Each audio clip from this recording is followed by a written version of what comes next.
Yeah, that song is called When You Know, You Know. It's by the Beths. Um, yeah, really good song, really good band.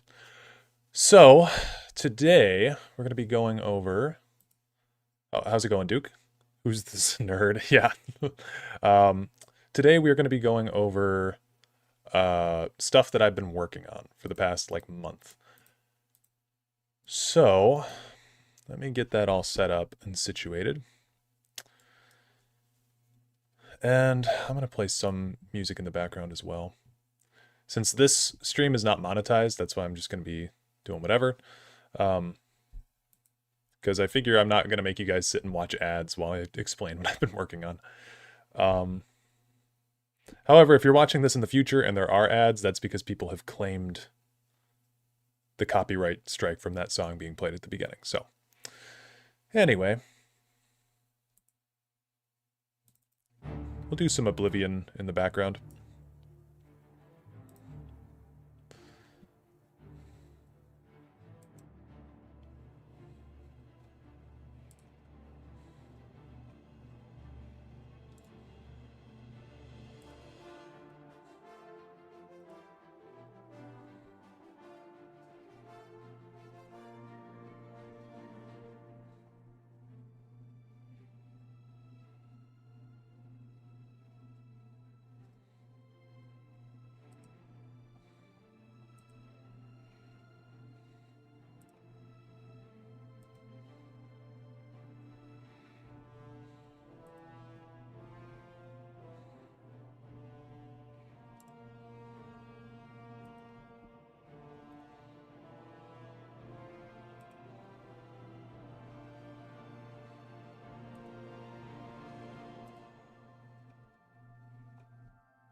Okay.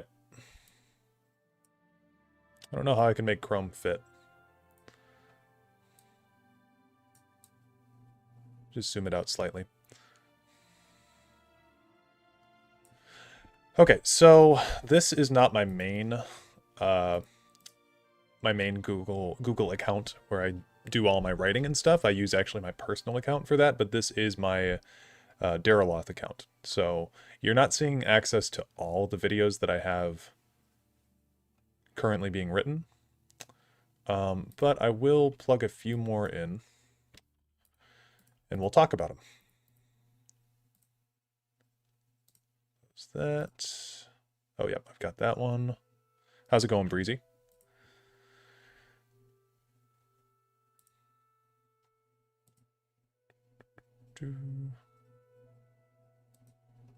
This one's just a title, but it's going to be a good topic.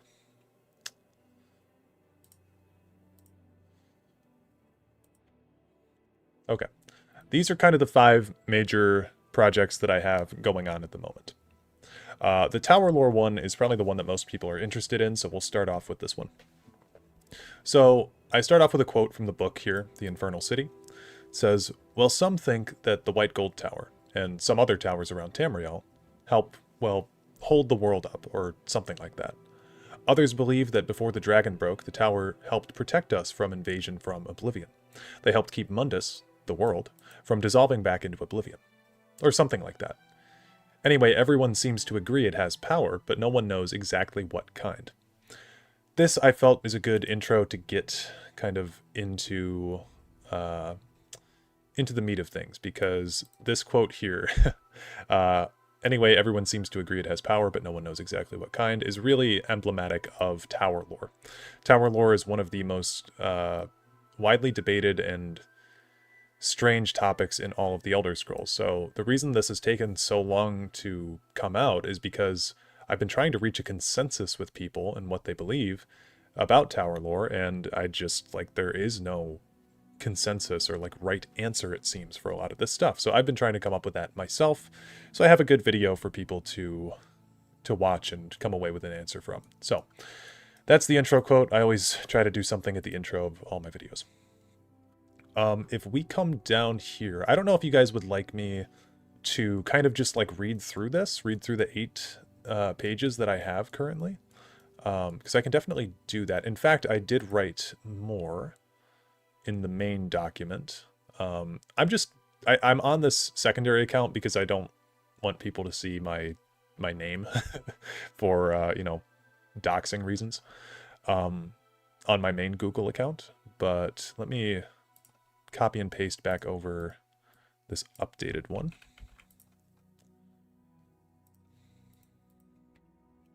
We'll paste that, and now you'll see we got 9 out of 9 pages. So I did work on it a little bit today.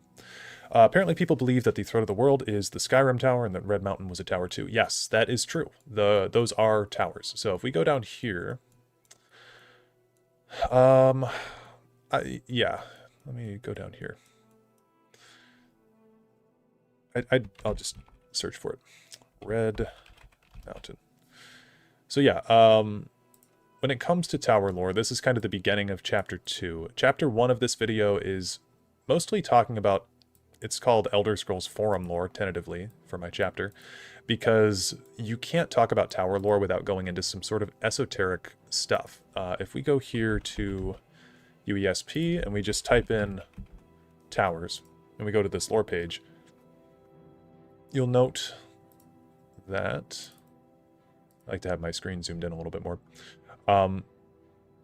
You'll note that the Numantia Intercept and The Thief Goes to Cyrodiil and the Michael Kirkbride interview here are cited a lot. The Numantia Intercept is cited 1, 2, 3, 4, 5, 6, 7, 8, 9, 10, 11, 12, 13 times in this article. And it's an unofficial source, technically. Numantia Intercept is super, super important for tower lore, though. Tower lore essentially was born out of the Elder Scrolls forums back in the day. So that's the major difference between this type of a lore video and the normal lore videos that I do, is that a lot of this deals with out-of-game sources. So yeah, that's where we hear stuff like the Red Mountain being a tower, and we hear stuff like the Snowthroat being a tower. It's actually never specifically called Throat of the World, but they do call it the Snow Tower in Skyrim. So I'm just going to start reading chapter 2 for you guys, okay? I think that that'll be a good way to kind of set the stage for what exactly tower lore is.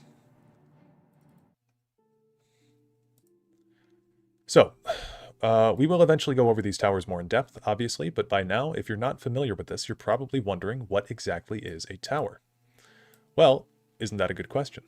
I've spent the better part of 2 months trying to figure this out myself, so please put your thinking cap on and listen close, because this shit is wild. When most people think of towers, they think of the 8 or so structures on Nirn that have been associated with tower lore forever. The Adamantine Tower, Red Mountain, White Gold Tower, the Crystal Tower, the Green Sap, the Orichalc Tower, Snowthroat, and the Numidium. However, this is just one branch of towers, and for the purposes of this video, we'll be referring to them as the idols from here on out. For the next set of towers, there are definitively is what this word is supposed to be. I think. Well, whatever. For the next set of towers, there are definitely 8 of them, as told to us by Vivek. These 8 towers are the gifts from the Aedra that stabilize the universe.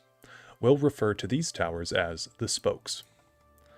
Our last set of towers is actually just one singular tower, and this tower is the most important of them all, and likewise the most unknowable one. We will refer to this tower as Tower Actual from here on out. Now that we have our 3 categories of towers, we'll need to have a segment of this video dedicated to breaking down the cosmology of the Elder Scrolls universe in order to comprehend their place in it. So, let's start by understanding the fundamentals of the Elder Scrolls cosmos. The term that we use when discussing the Elder Scrolls universe is the Orbis. From the Orbis, we have 3 different subrealms: Mundus, Oblivion, and Aetherius. Importantly, these realms envelop one another, with Mundus being the central realm, completely surrounded by Oblivion, which itself is completely surrounded by Aetherius. Anything outside of the Orbis is considered to be the Void. Mundus is the middle of the universe then, and it encompasses many different planetary bodies. Nirn, Arkay, Akatosh, Dibella, Stendarr, Zenithar, Mara, Kynareth, and Julianos, alongside Nirn's moons, Masser, Secunda, and the Necromancer's moon. Something that may help you remember that Mundus is the central realm is the fact that in Latin and its derivative Romance languages, the term Mundus, or at least some conjugation of that word, translates to world. Nirn is also, of course, the planet on which all of the Elder Scrolls games take place, and to get further specific, the continent of Tamriel is the space in which all the game's settings are derived. To get a better idea of how Mundus is structured, you can take a look on screen at the Dwemer Orrery as seen in the Elder Scrolls IV Oblivion. Best DLC in the whole world. So what that is I'm going to put a picture up of this eventually, right here. And this picture showcases, or maybe I'll even go into Oblivion and I'll get my own picture. I don't know why it's so low quality. There we go. So what this showcases is the Mundus. I think what a lot of people don't understand about Elder Scrolls is that Nirn is not just like, it's not Nirn that's surrounded by Oblivion. Nirn is surrounded by the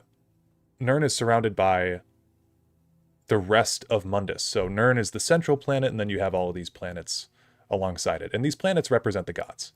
You got my ADHD son's attention on this? Hell yeah. Or heck yeah, sorry. But anyway, so we've got Nirn in the middle, and then, yeah, all of the planets are actually, you can write it like this. You can write the term planet like this in Elder Scrolls. Plane apostrophe T. So there is actually no difference in Elder Scrolls between planes and planets. There's a really good book called, I don't have any of my bookmarks here, but I have all of these bookmarked regularly on my normal Google account. Cosmology, UESP. So Cosmology, I guess it's not a book, but it's more of a forum post. And it outlines what the planets are. What is Nirn? What are moons? What are Master and Secunda? So this first passage here, the planets are the gods and the planes of the gods, which is the same thing. That they appear as spherical heavenly bodies is a visual phenomena caused by mortal mental stress. Since each planet, or plane, or not apostrophe, but plane parentheses T, is an infinite mass of infinite size, as yet surrounded by the void of oblivion, the mortal eye registers them as bubbles within a space. Planets are magical and impossible. The 8 planets correspond to the 8 divines. They are all present on the Dwarven Orrery, along with the mortal planet Nirn. So, that's the planets for you. Going back to this, though. Mundus was, of course, created during the Dawn Era, when the Aedra were compelled by Lorkhan to use their power to build Mundus. Zooming out from Mundus, we arrive at Oblivion. When put into this perspective, it begins to make sense why Mundus is constantly being invaded by the Daedra, since they fully surround the realm. Oblivion is essentially composed of the larger planes of the Daedric princes, and several other pocket dimensions like the Soul Cairn, Gaiar Alada, and Fargrave. The main characteristic difference between these realms and the planes of Mundus is that the Aedric gods assisted in the creation of the Mundus, while the Oblivion Lords did not. The planes of Oblivion are also said to hail from the void itself. Invaded, yeah.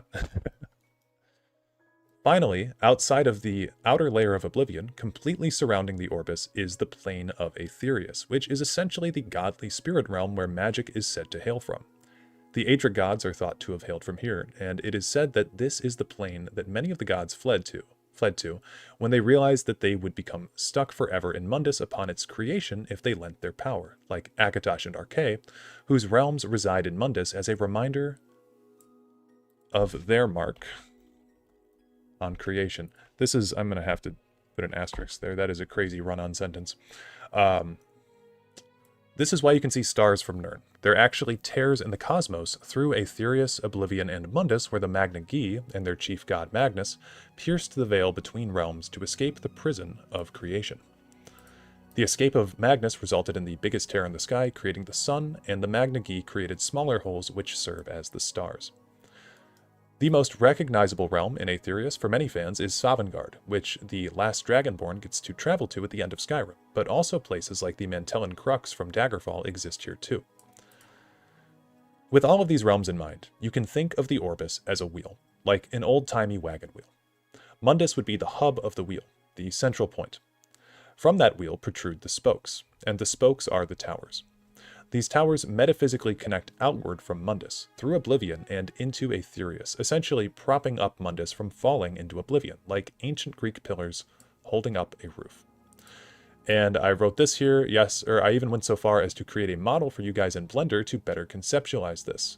I learned Blender for this video. Please leave a like and or comment if you like my Blender rendition, Size and Exhaustion, because this took me a while. So I'll get that popped up for you guys.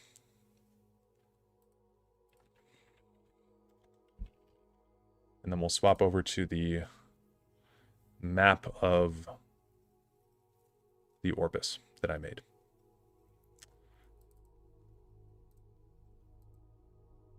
Oh.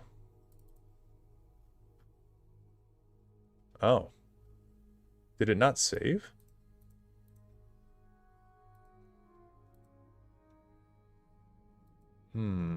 Oh, that's unfortunate if that didn't save.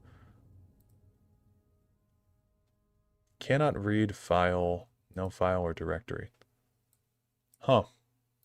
Well, that's that's kind of annoying.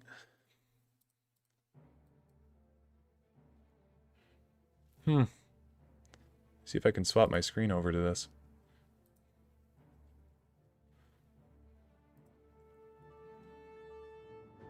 The Oblivion battle music coming on is appropriate.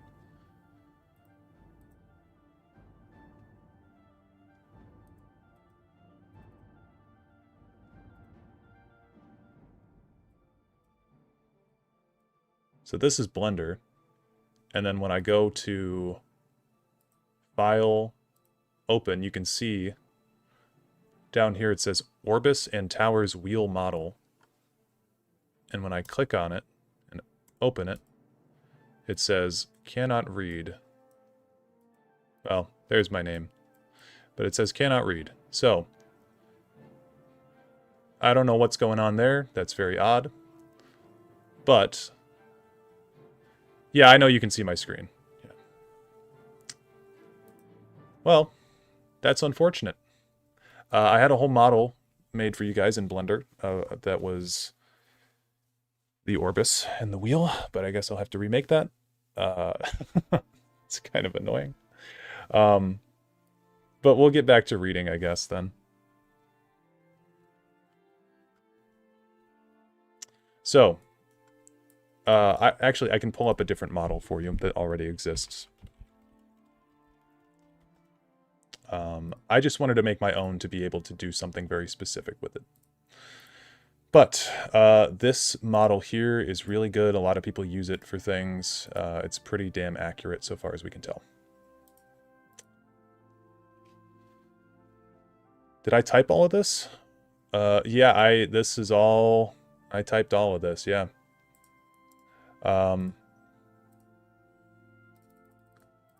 This is really low quality.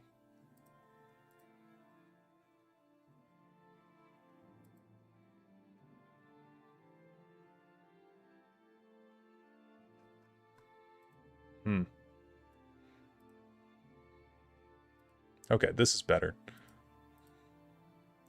So, this here is, you got Nirn in the middle, and then this whole spherical realm is Mundus. Right? And then you've got the different planets around it, and then outside of Mundus, this black realm here, this is Oblivion. And you've got the different realms, because remember, planets and realms are spherical shaped. Even though they're technically infinite in mass, they would look like spheres. And there's 16 Daedric realms. And there's 8 divine planets.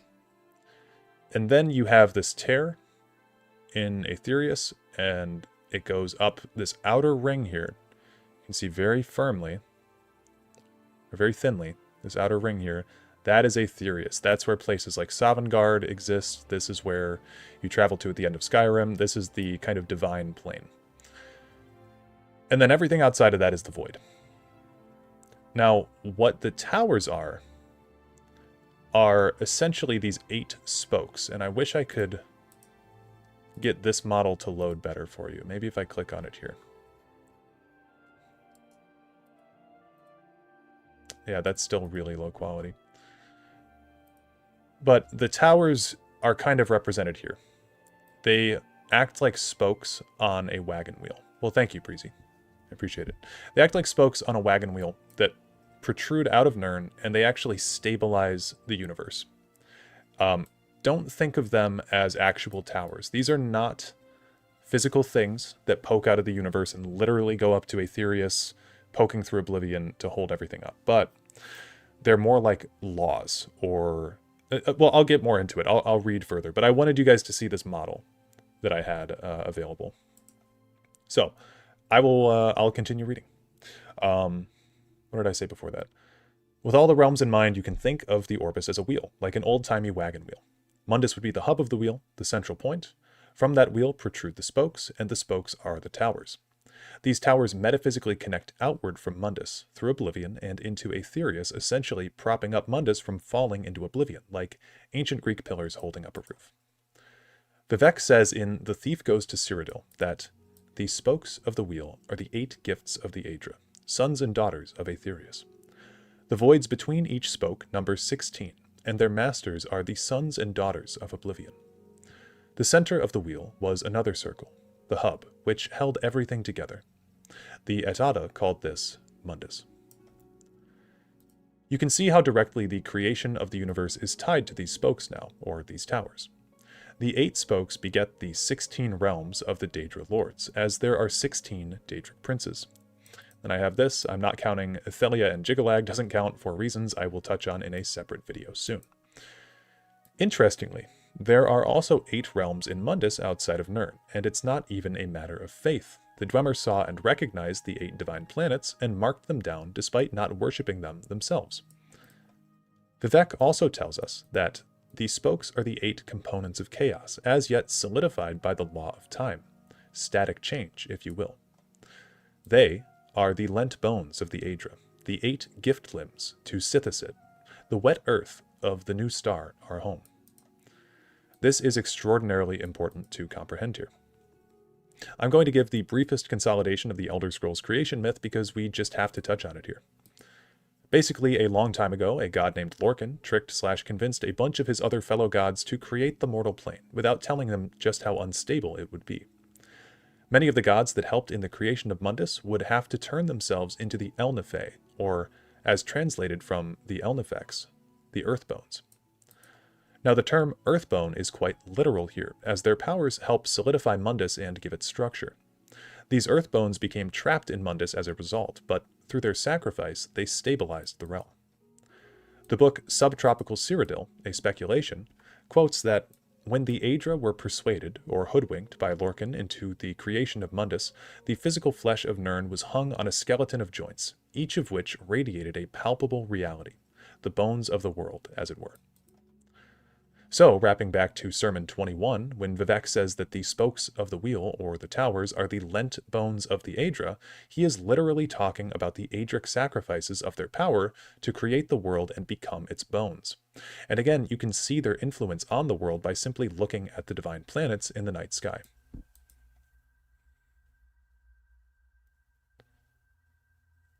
I don't understand or count that new one in ESO, but Jyggalag is different. He has been long established.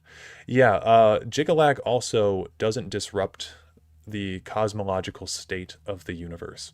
So Vivek tells us, let me go, The Thief Goes to Cyrodiil. So this is an out-of-game source. Actually, if we want in-game source, Sermon 21, Vivek. Vivek tells us the spaces between the gift limbs, number 16. So this is interpreted as the spaces between the towers, number 16. He's talking about the Daedric princes, the signal shapes of the demon princedoms. It is the key and the lock, Ceres and Manticore. What this means is that definitively there are 16 major Daedric realms. Now there have always been pocket realms like the Sol Karen and whatnot, but if you have more than 16 Daedric princes that are considered Daedric princes, it disrupts the teachings of Vivek about the cosmology of the universe. And I think it's something that the writers at ESO did not think of. Now, Jyggalag does not actually contradict this 16 number, even though he technically makes it that there's 17, because he's split with Sheogorath. They're not 16 gods. They're one god that's cursed. Jyggalag, of course, gets separated from Sheogorath at the end of Oblivion, but he forfeits his realm to the Hero of Kvatch. He leaves his realm. Jyggalag's realm was the Shivering Isles, and then when he was cursed to become Sheogorath, it stayed the Shivering Isles. So, that's why Jyggalag's fine. That's why Athelia actually doesn't make any sense whatsoever. So, anyway, coming back here. The towers that prop up Mundus, then, are less towers and more represent laws or structure. Not laws as in legality, mind you, but scientific laws, like the conservation of matter or Newtonian motion. This is why he calls the spokes the 8 components of chaos and mentions Sithicid, which is just a way of referring to Sithis, i.e. the void. Chaos and the void are typically associated with the Daedra, but you have to remember that Mundus was originally a realm of chaos. In the monomyth, the Altmer are said to refer to Mundus as the House of Sithis, i.e. the House of Chaos. Sep, the Redguard version of Lorkhan, tricked the gods into entering the Skin Ball, i.e. Mundus, which was deadly to them. So, looking again at the quote from Sermon 21, the spokes are the 8 components of chaos, as yet solidified by the law of time. Static change, if you will. The spokes of the wheel were in place, in the chaotic realm of Mundus, but were not yet fully stabilized until the law of time was fully established. You see, during this era, the Dawn era, time existed as Akatosh existed for it to persist, but time flowed strangely, in an amorphous fashion. That is, until the convention. So I feel like I want to workshop the way that I have this written, because it's still super weird to comprehend. Essentially, the towers that Vivek is talking about when he's mentioning the spokes. How's it going, Faust? The spokes that Vivek is talking about here, these are not the same towers that are down on the ground on Nirn. These towers are metaphysical in nature. They're not actual constructions, but they're physical laws of the universe. Or not physical. They're metaphysical laws of the universe. So like I cited here, they're like scientific laws, like the conservation of matter or Newtonian motion. They're things that they're rules of physics, basically.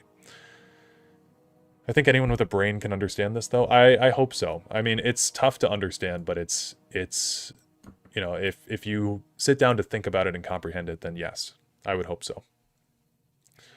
But yeah, so that's these towers. And when Mundus was originally created, these towers existed because the only reason that these towers were put in place was because the Aedra, or the Elnifey, sacrificed themselves to prop up the world, basically.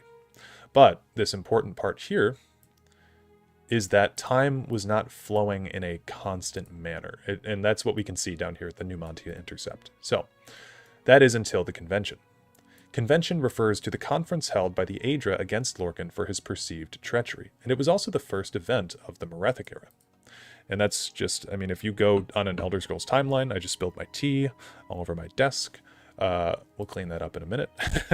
If you go to UESP timeline here, and just the history section, Dawn Era, known as the Beginning Times, was a highly magical period during which time flowed an incomprehensible non-linear path and the very laws of nature remained unset, making a timeline an artificial fabrication.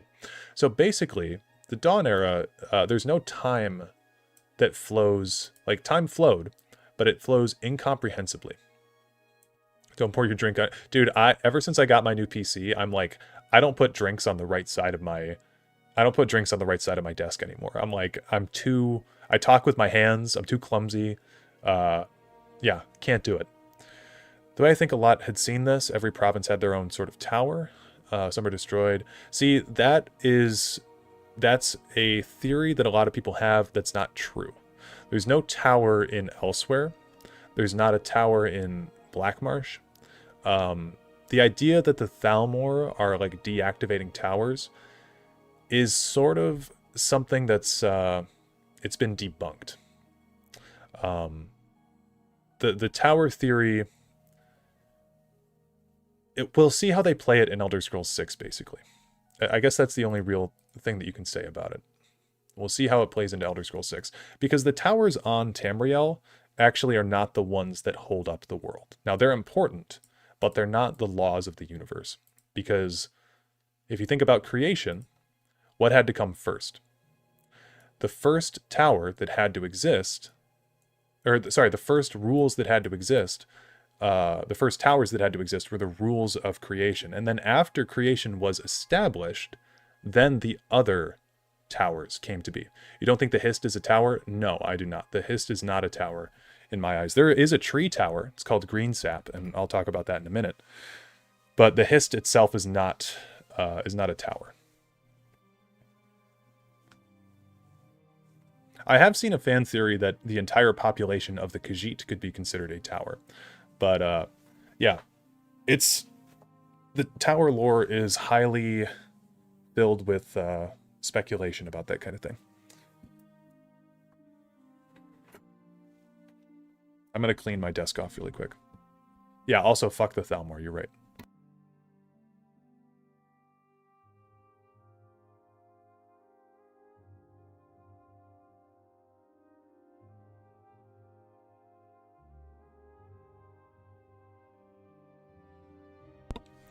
Okay, so desk is cleaned. Yeah, where were we in this reading? Yeah, that is until Convention. Convention refers to the conference held by the Aedra against Lorkhan for his perceived treachery, and it was also the first event of the Merethic era. New Hada, the main speaker in the Numantia Intercept, tells us in letter number 4 that Auriel, that is Akatosh, returned to Mundex Arena from his Dominion planet, signaling all Aedra to convene at a static meeting that would last outside of Orbic time. His sleek and silver vessel became a spike into the changing earth, and the glimmerwinds of its impact warned any spirit that entered Aura with it would become recorded. That by consent of presence, their actions here would last of a period unassailable, and would be so whatever might come later to these spirits, even if they rejoined the Aether, or succumbed willingly or by treachery to a Sithite erasure. Thus could the Aedra and their cohorts truly convene in realness. Our forebears saw the erection of Adamantia, tower. I mean, each tower could in theory make up a portion of the laws of reality, therefore you would need all of them, and if any of them were destroyed, it would cause some serious problems. That's, again, it could be, but we've already seen, like, if I were to, just at the bottom of the page here, if we talk about the 8 towers, Orichalc, red, brass, snow, green, sap, white gold, adamantia, or adamantine, and crystal. That's 8. Of these, this one's gone, this one's gone, this one's gone, this one's gone, this one's gone. We would expect, if these were the towers that actually represented literal laws of reality, we would expect these to have some serious consequences with the universe, no? If we had all of these towers deactivated. So the actual deactivation part of the tower theory is not... It's just not something that's, like, super well-founded, I guess, is the point of that. It's kind of a fan theory, almost, that the towers are being deactivated on purpose or something. It's a cool theory. I really like it. But I don't think that it has a whole lot of weight, unfortunately. But I do need to look more into it. But every tower has its stone. We don't know what the Orichalc stone was. I think it was a sword. Red Towers was the heart of Lorkhan. Brass was the Mantella. It was also, I think, originally supposed to be Heart of Lorkhan.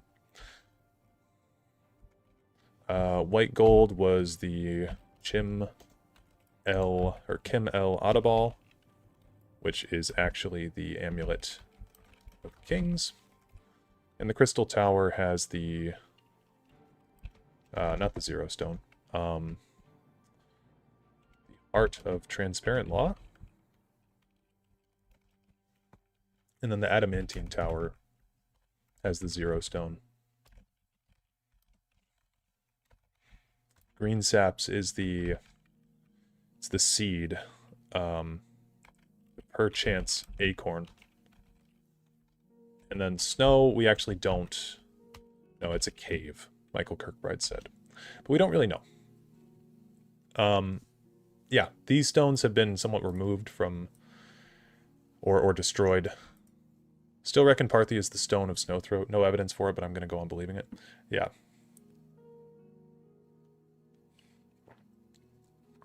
I mean, that'd be cool. I'd like to see it. Anyway, up here, to get back on track.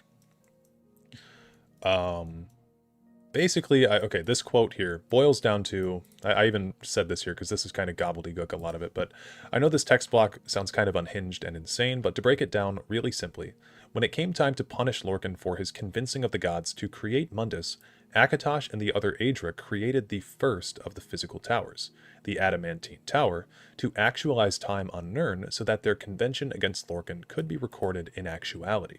So as we said previously, Dawn Era, time is flowing inconsistently, but Lorkhan tricks everybody into creating Mundus, or persuades. Some texts say persuade,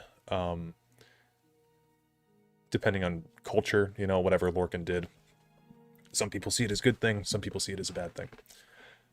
They needed to punish Lorkhan for what he did, but you can't hold a trial when time is flowing non-linearly. So, Akatosh basically created linear time by using the Adamantine Tower to actualize time on Nirn. You can see this here. His sleek and silver vessel became a spike into the changing earth, and the glimmer winds of its impact warned any spirit that entered Aura with it would become recorded. That means that, you know, recorded, like anything's going to be in history now as soon as the Adamantine Tower was placed. And if we look at the design of the Adamantine Tower, the updated design in ESO, it actually does kind of look like a sleek and silver spike that's been implanted in the ground. So, there is inherent power with the Adamantine Tower, but it's not one of the things that's fundamentally holding Mundus in place. It would certainly be bad if the Adamantine Tower fell. I think that'd be terrible, and it would have horrible consequences. But it's kind of a representation, as far as I see it from this text, and you guys can tell me if you think I'm wrong with any of this stuff, but I see the Adamantine Tower as a direct representation of Akatosh and his power. So, yeah, the sleek and silver vessel referred to in this text is a reference to the Adamantine Tower, which became a spike into the changing earth, and its impact warned any spirit that entered Aura with it would become recorded. From here, Nuhata goes on. Time began to last in stepid fashion. Those spirits that remained, lesser and greater, involuntary or eventual earthbone, surrendered all definite hold on divinity. Aldmeris bore witness and built the remaining towers during the Merethic. White gold, crystal-like law, orichalc, green sap, walk brass, snowthroat, and on and on. Ad semblio impera. What ad semblio impera means is basically means like something with kings.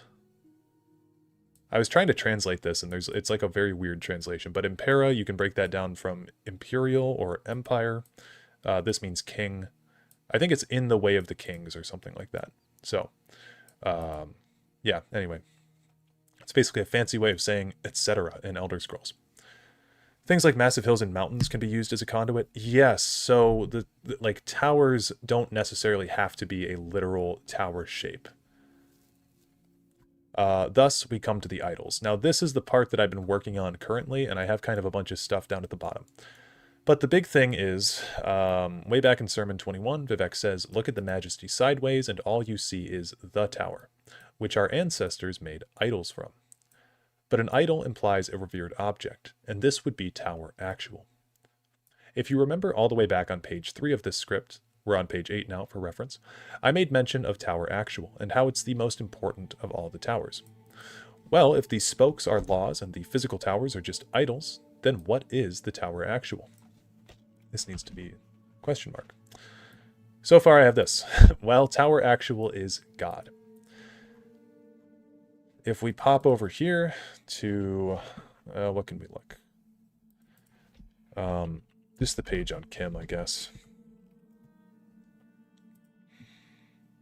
So this is the segment that I'm working on now. When you turn a wheel to the side, I don't know if I'd be able to find this. Wheel, side, profile. Yeah, this is probably the best. Maybe I can do wagon wheel.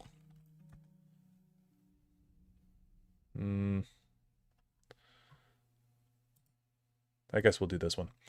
So if the orbis is a wheel, if you turn a wheel on its side, you get the letter I. And if you'll notice, this is up and down. I don't know if I can draw a line on OBS, but just follow my mouse here. Up and down. What shape is this creating now? Now that the world has been turned to its side, this is creating the letter I. And this I, literally, I, just like that, is the name of God. Okay? And through viewing I, through realizing the name of God, you achieve Kim. It's one of the walking ways that Vivek talks about. A way that, what is it? Watchers can become makers or something like that. All I see or saw was the Wiccan baby holiday wheel. I don't know what that means, but I'll take your word for it. But yeah, so I is the name of God. Vivek will tell you this in Sermon 21. Sermon 21 is extremely important for this. It's basically where a lot of this tower lore was solidified. The thief goes to Cyrodiil is much more comprehensible. We already have that open. The thief goes to Cyrodiil. So the thief goes to Cyrodiil is an old forum post by Michael Kirkbride where he talks about all this stuff. Oh, that is loud. Jesus.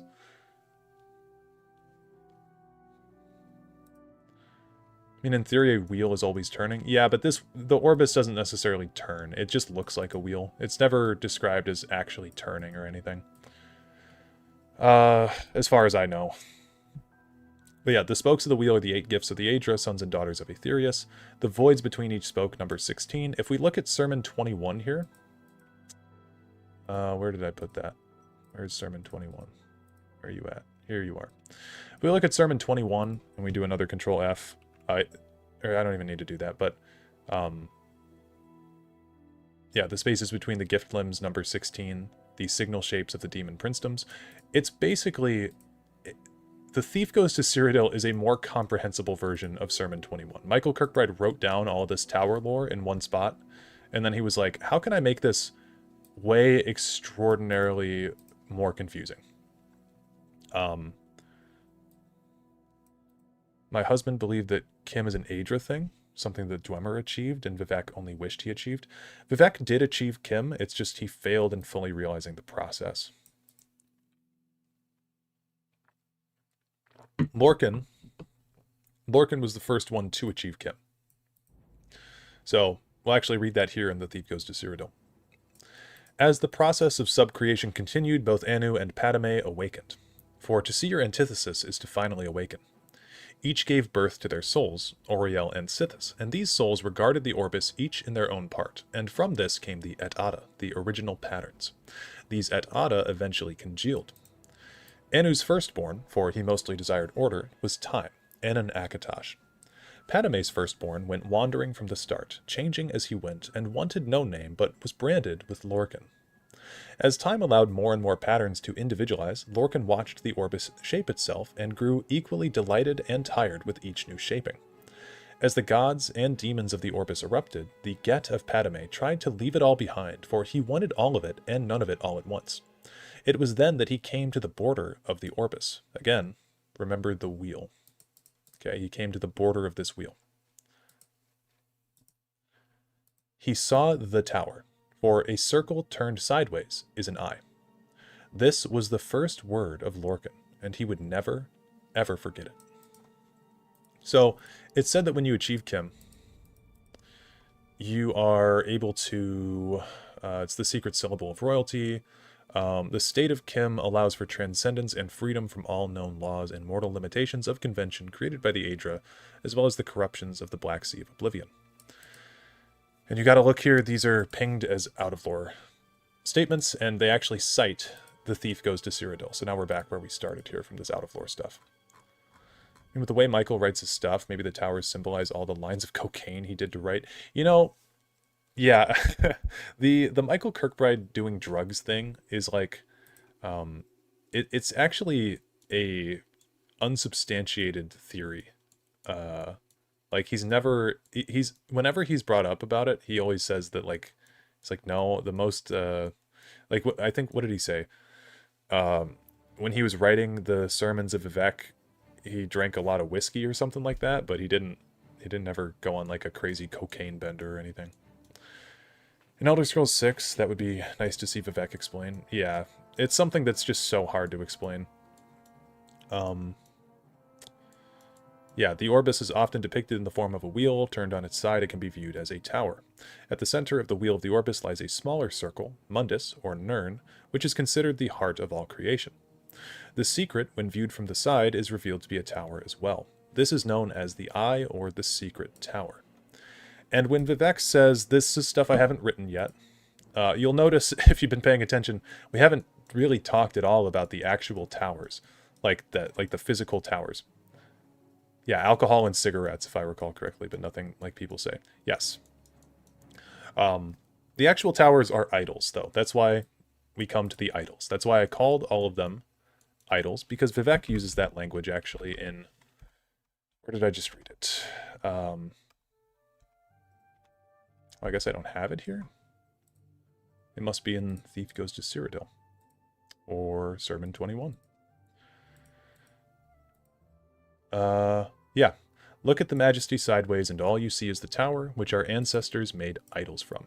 So what he's saying here is, you turn the universe on its side, you see the tower, and our ancestors made idols from them.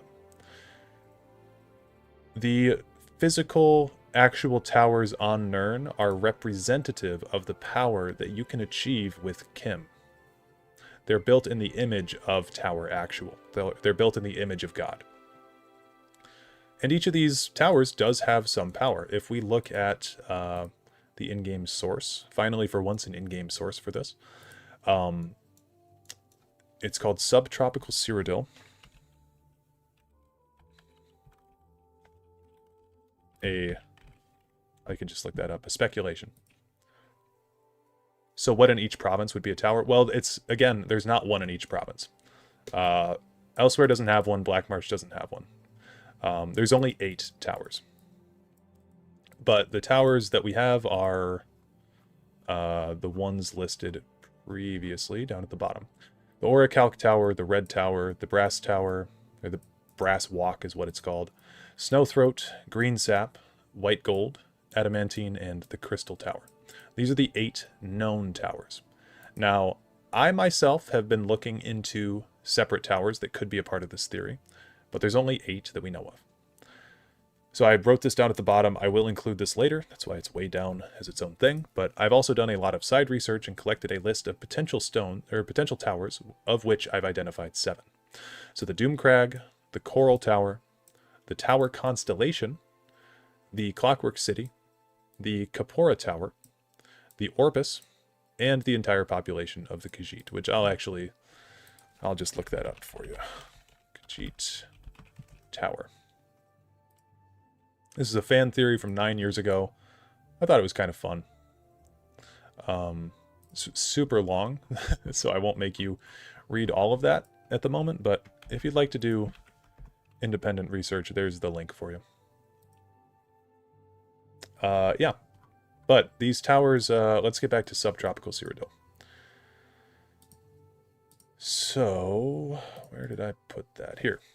According to the Heartland of Cyrodiil by that old fraud Phrastus of Elnir, the Nibonese Valley and the Clovian Hills have always enjoyed the temperate climate that they have today, and early references to Cyrodiil as a subtropical jungle were merely errors on the part of one of the Heimskers. Really? What then of the waving fronds of Vadasen mentioned in the Hasidic lays? What of Kosei's dense jungled shore of Rumer in the Tamrielic tractates? Are these as well the mistakes of errant copyists? No, I think it more likely that 3 millennia ago, Cyrodiil's climate was warmer and wetter than it is today. The environment of the Heartland has changed, which begs the question, how? It is more of an elven thing, yeah. It's definitely an elven thing. The elves created towers as they spread out from the Merethic era to copy the Adamantine tower.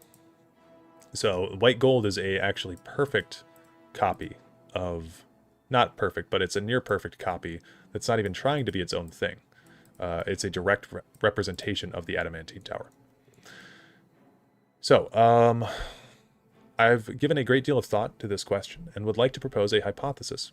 However, I am not a scholar of deep mytho-history like Vanus Galerion or Baradalmo the Signifier, so let's just call the following a speculation. Tamriel is the center of Nirn. Cyrodiil is the center of Tamriel, and at the center of Cyrodiil stands that greatest of mortal-made structures, the white gold tower of the Imperial City, which was patterned in open emulation of the Adamantine, or Dyrene, tower, the oldest structure in Tamriel said to have been erected by the Aedra themselves. This was no mere homage, whim, or coincidence. The white gold was built in the semblance of adamantine in order to echo the first tower's undeniable mystical properties, and not just to echo them, but due to its central location, to amplify them. What are these mystical properties? This leads us to the domain of tower lore, a realm fraught with scholarly conflict, but I will try to give a simple and uncontroversial summary. When the Aedra were persuaded or hoodwinked by Lorkhan into the creation of Mundus, the physical flesh of Nirn was hung on a skeleton of joints, each of which radiated a palpable reality, the bones of the world, as it were. At one of these mystical joint points, the Aedra erected a great structure, the Adamantine Tower, where they held a conclave to decide the fate of Lorkhan and the Mundus. In later times, mortal mages discovered the tower and deduced its reality-affirming properties. The Merethic elves then imitated it, erecting the white gold and crystal towers at other joint points. In doing this, what did the elves hope to achieve? Anytime you see in the Elder Scrolls, that's referring to first, or earliest, or oldest. In doing this, what did the elves hope to achieve? I would posit that, through their collective possession of such towers in their realms, over time the elves actually amended their local reality to conform to their desires. Thus, the Somerset Archipelago, in the sphere of the Crystal Tower, is a warm and paradisiacal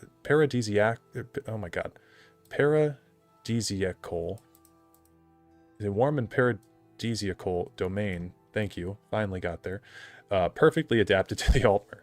And Cyrodiil, in the sphere of the even more powerful White Gold Tower, became a warm and subtropical jungle which suited the ease-loving Ayleids.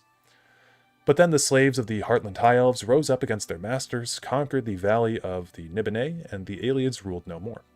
Thereafter, White Gold Tower was the center of a human empire, peopled by Needs and Cyrode Nords, who originated in cooler northern climates.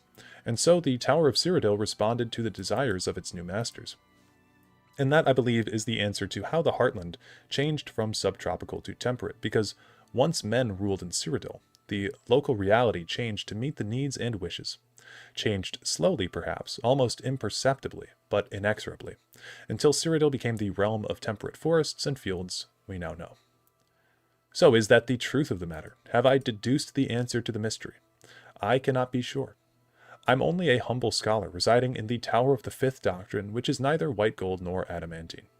The only thing I'm quite sure of is that any theory propounded by Phrastus of Elnir is almost certain to be wrong. These two have a feud. These are actual NPCs in ESO. Lady Cinnabar of Tanith and Phrastus of Elnir.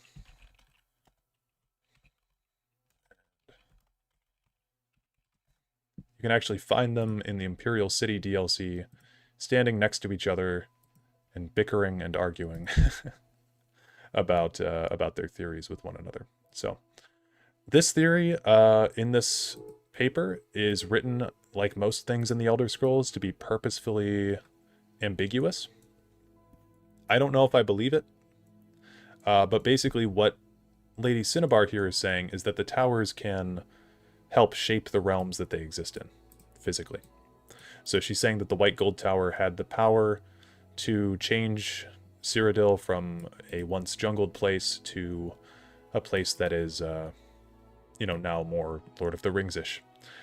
Which a lot of people say is actually what Tiber Septim did when he achieved Kim. That's what Mankar Camoran says.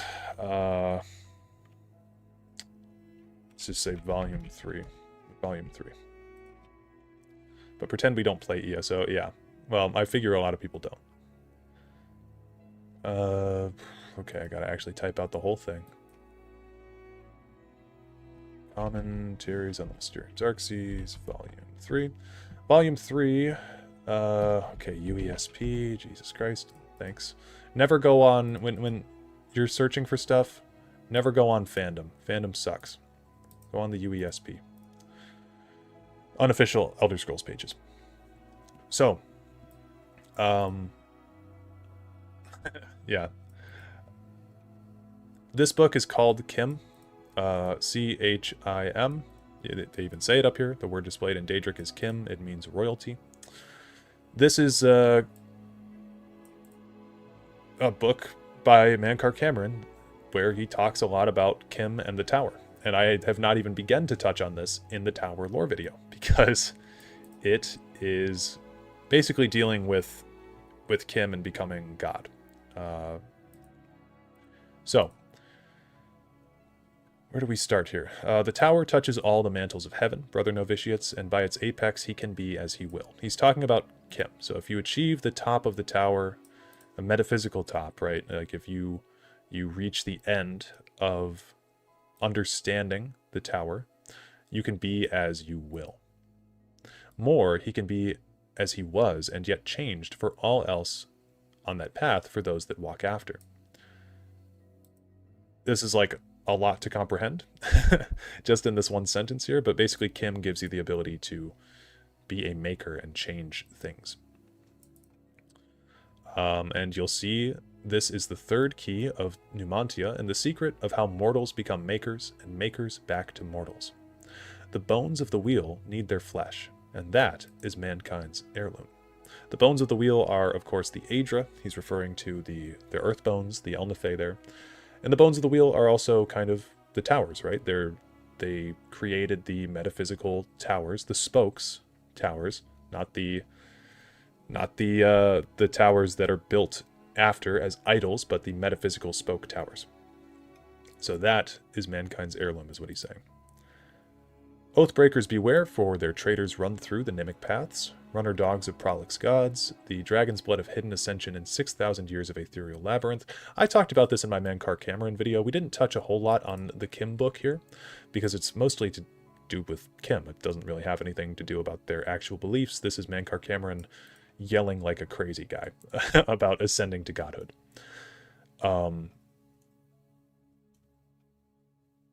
Yeah. Anyway. Eat or bleed dry the gone forlorn, and gain that small will that led them to walk the path of the Godhead at the first. Every new limb is paid for by the underknown. See, brother, and give not more to the Hydra. A lot of this stuff is really, really hard to comprehend. Down here, though, we get, like, the crux of it. Understood laws of the arcanature will fall away like heat. He's saying you will understand how to break the laws of the arcane. Like, understood laws, things that we know, will begin to fall away once you achieve Kim. The first tower dictate is render the mutant bound where he may do no more harm. Now, if I'm asking the class like a teacher, do you guys remember what the first tower was? I'm going to take a sip of my drink.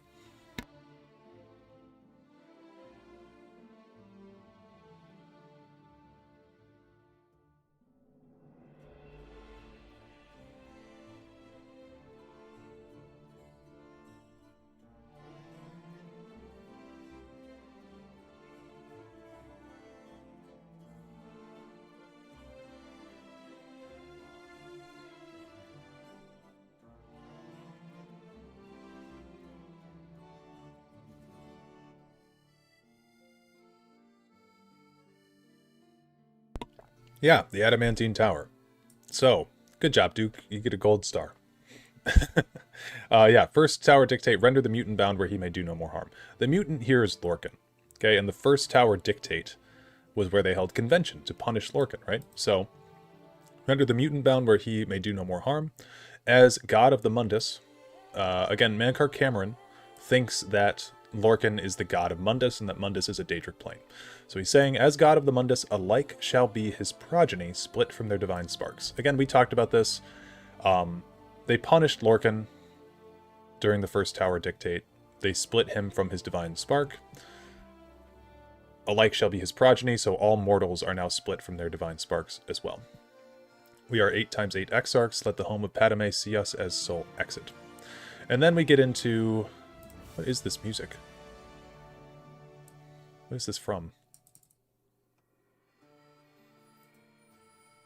It's from The Witcher. Okay. I'm going back to Oblivion.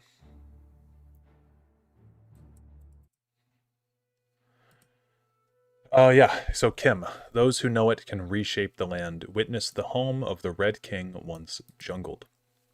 He's talking about Cyrodiil here. Thankfully, on the UESP, people leave little notes here and references back to what people are talking about. So, Kim.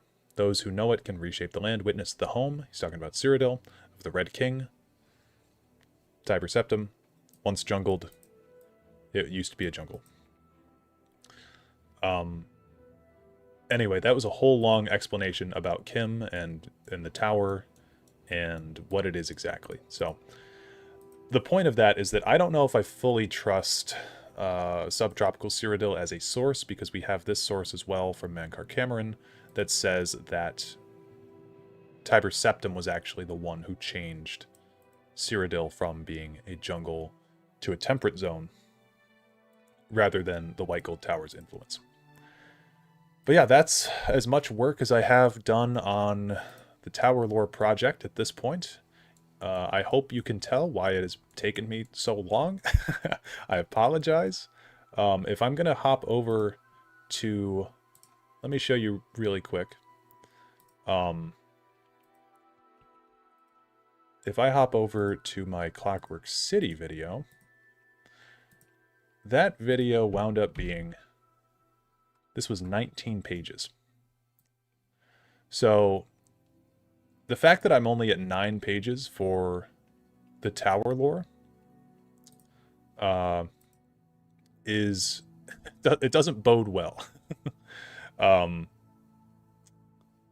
For how long this video is going to take. I think it's going to be a while longer. Yeah, but this video was 19 pages and a lot of footnotes at the end as well. Was one of the pages, so I guess it was 18. And then, yeah, special thanks to, and I put the members there. But yeah,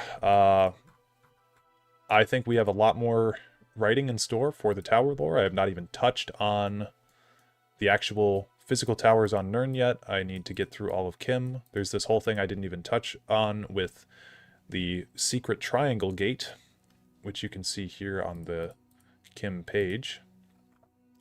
The Triangled Truth. There's a secret of the tower, which is through the triangular... Yeah, the secret triangular gate hides the secret syllable of truth.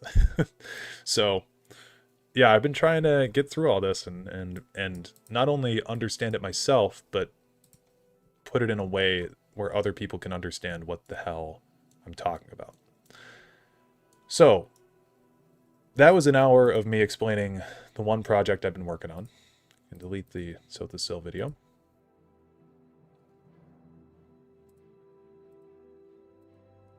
Oh, oops, not the Tower Lore. I'll undo that. Sotha Sil. If it were me, I'd get drunk and just go for it and see how many subs I'd get, just cause.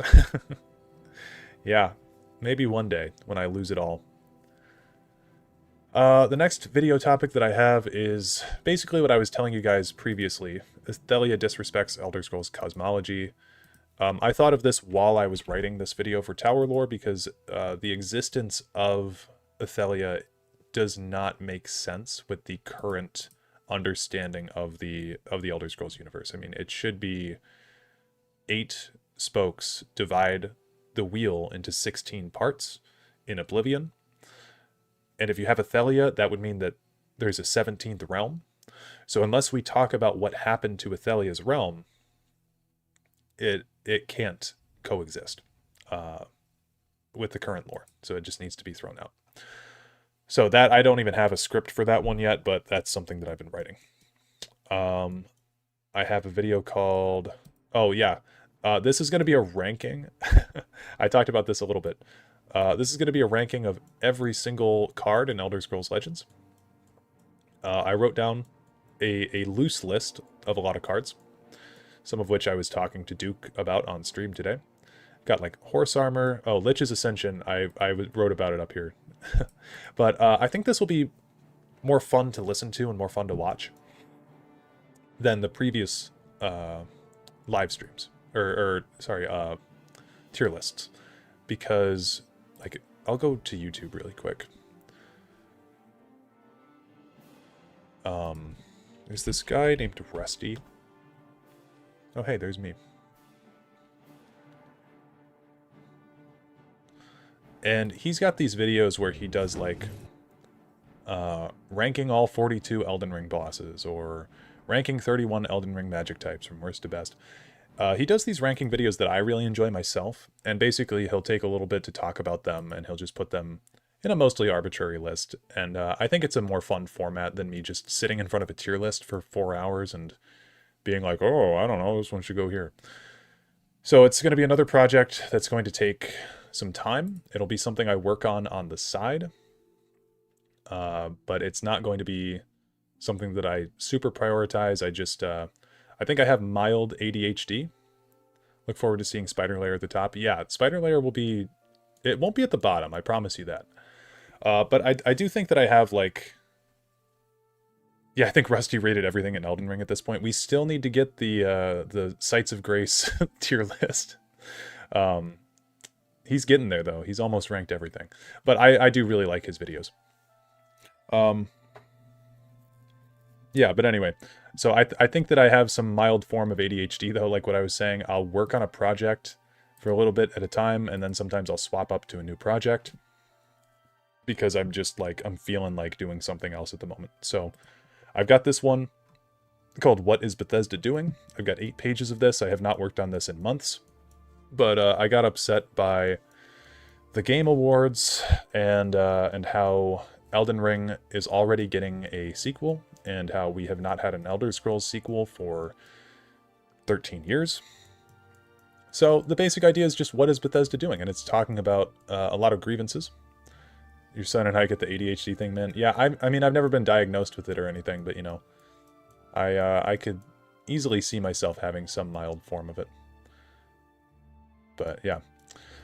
So, this is just me doing, I mean, if you're tuned in for my live streams ever, you hear me rant about Bethesda all the time. This is basically a consolidated, precise rant about Bethesda that's not just off the cuff. And an alternate title I thought for this one would be Elder Scrolls fans should be mad. I thought that would be a good title for this too. So this will be something that once I finish the lore video, I think this is my next priority. We'll be working on that. Bethesda's biggest hater, yeah. Elder Scrolls' biggest lover, Bethesda's biggest hater. Hater number 1. I can relate to that if you start writing one thing and then you bounce over to another thing and it just spirals into a mess. Yeah. And then what else was I gonna mention? Oh, yeah, I had another video on mind that was just gonna be like another kind of ranking video, but it would be with enemies in one of the Elder Scrolls games. So that's where my head's at with content, and I have plans for a few more Legends videos that are going to be coming out in the remaining days of Legends being up. But obviously we're going to be coming to a halt on that kind of content eventually. So that's very sad. Very sad to see. What else did I want to mention? Oh, since this is for members only, I will actually reveal to you guys a bit of my list of topics because I've talked about this before, how I have a list of potential topics and ideas. And I know that that sounds like I don't when I say that. Like it might sound like I'm just like, "Oh yeah, I've got a list." I do have a list. And the main reason that I don't share it with people is because I don't want people getting too many ideas. Like I don't want to have my ideas out there and then someone else writes a lore video about this kind of stuff, but I trust you guys here to not steal my ideas. The main one that I've been harping on about for a while is I have it on my phone, so I gotta type it. Do I check it twice? I check it a lot. The Mad Prophet Arden Soul. So Arden Soul is a character from the Shivering Isles. If I look up his lore page, not a whole lot on him. I don't know why my internet's being weird all of a sudden. But yeah, Arden Soul is known by various titles, was a powerful prophet and ruler from an early time in the Shivering Isles. The events of his life and death are widely disputed by the people of the Isles, particularly in regards to the Sicellum. So, totally stealing all these, yeah, for sure. But yeah, there's not a whole lot known about this character. I want to do a small video on him, like maybe like a 10-minute video one day. Just talking about him because I think if you go on YouTube, like, I'll just look up Arden Soul on YouTube. I don't really think anyone's ever talked about him.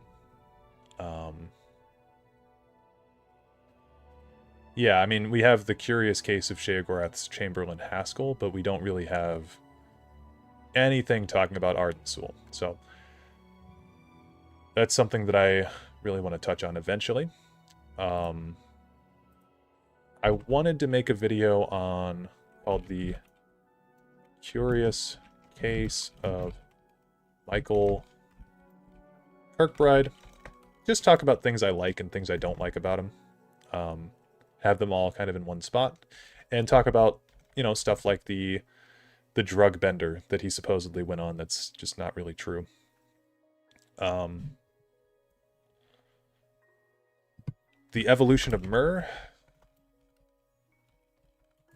I want to one day dedicate a video to how every type of Myr evolved from the Aldmer. Aldmer to Altmer, maybe call it something like that. Just all of it consolidated into one place. I think that would be fun. Dragon Breaks. These are just the titles I have for these. Lazy writing or kind of brilliant. Let's see. I don't want to give all of them away.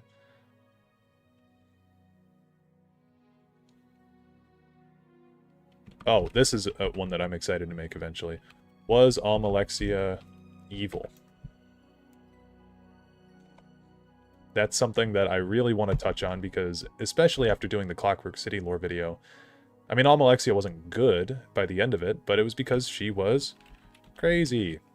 She was in the realm of Sheogorath at that point. There's not much that could have been done to have persuaded her. Her mind was taken by the god of madness. So I think that's a super interesting one to talk about, because most people in the Elder Scrolls community fucking hate her. And, like, I understand why. I mean, she killed Sotha Sil, but it's not like she wanted to. She was just fucking nuts. Oh, and then at one point, I don't know if you guys would be interested in this, but I just want to talk about, like, my top 10 favorite NPCs. You know, just like a small video at some point, maybe top 15 or something. I had this really interesting idea for... This one I don't think anyone's going to take because it sounds like a pain in the ass, but what province keeps the best historical records? So I would actually try to get together like a lot of first sources and see which try to see which source or which place keeps the best sources. Almalexia is the face of domestic abuse. No excuse for killing Syl. I don't know. I think she's overhated. I think she's way overhated. I need to look into it more, but... Syl did nothing wrong? Yeah, he didn't. I mean, well, maybe a little things wrong, but... He's an overall pretty good guy. Oh, and then the last one...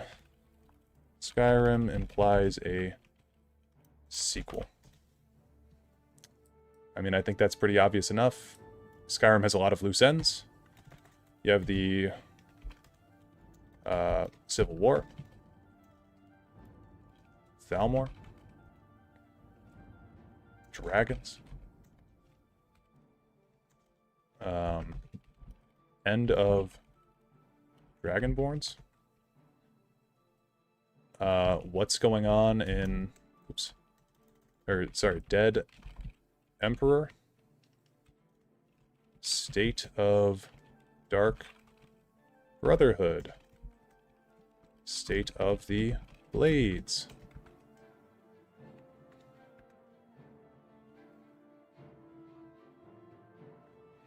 Did I not already count or cover that for an Elder Scrolls 6? I kind of talked about it a little bit, I think, in one video, but I just feel like there's a lot of loose ends in Skyrim, and that's one of the reasons that it stings so badly that we haven't had a proper sequel, because we've got all of these questions that Skyrim doesn't answer. It leaves you wanting more, and we haven't had more. So it's upsetting, and it just pisses me off. Anyway, again, and I could be wrong, you know, was Almalexia evil? I'm not saying Almalexia isn't evil, you know? Oh yeah, Eye of Magnus, that's a big one. Yeah, you're right, Duke. Eye of Magnus, yeah, that's another thing. But yeah, was Almalexia evil is the question. It's not Almalexia isn't evil. I'm not taking a hard stance. I do think that she's overhated for the death of Sotha Sil, but she could have been evil in other ways. I mean, she's a narcissist, for sure. She's got some terrible qualities, even before she was crazy. But, I don't know if I would call her... I don't know what I would call her. I guess that's the main point. So, all of my lore videos tend to start as a question. Like, I was thinking about Arden Sul. What about Arden Sul? I don't know. Curious Case of Michael Kirkbride. The Evolution of Mirai, no. But, you know, Dragon Breaks, lazy writing, are kind of brilliant. I'm typically trying to answer some sort of a question when I make these videos, so... Yeah. That's the long... An emphasis on long. That's the long and short of it. And I've got a bunch of other things on that on that list as well that I don't want to type out all of them. But I'm going to end there. My throat is sore. Do you think they did that on purpose? Want us to want more? That way we will have to get Elder Scrolls 6? Maybe. If they did, that's kind of a genius move. But Elder Scrolls 6 might just be terrible. Might be the worst thing I've ever played. So I don't know. But yeah, my throat is a little bit sore. You know, been doing a lot of talking and a lot of yapping today. So I think I'm going to end things there. But I will talk to you guys in the Discord. I will, you know, I'll keep this video up for members only. And yeah, if you want to look through and see any of the things that I've been doing or working on, this is where they're at. So thank you guys for indulging me. I know I haven't really released a whole lot in January, and I just appreciate your continued support and your interest in the channel. Catch you in the Discord. Good night. Peace out. Thank you all.